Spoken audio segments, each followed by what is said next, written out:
On the 4th and 5th of August 2023, the Washington West African Center successfully did the first annual Sounds of Africa Festival at the Everett Community College.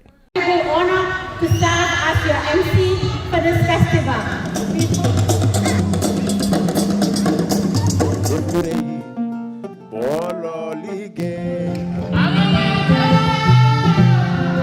This is a great joy and pleasure.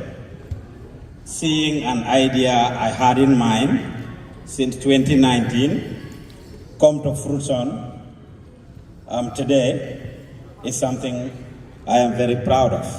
We celebrated vibrant rhythms, uncaptivating fashion of Africa, and electrifying live band performances.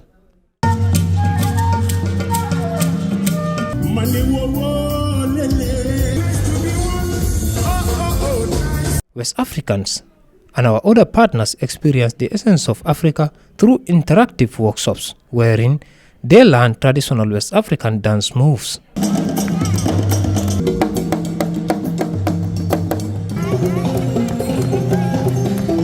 I want to have everybody play solo by yourself.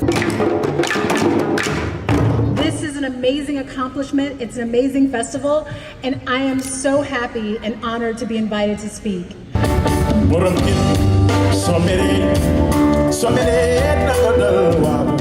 Also discovered the enchanting sounds of African instruments.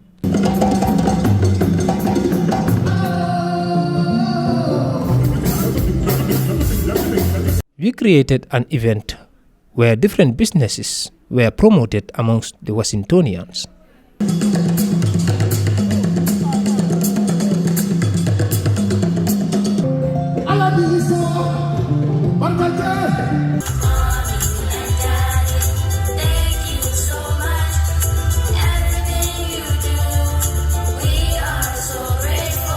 The event was one of its kind,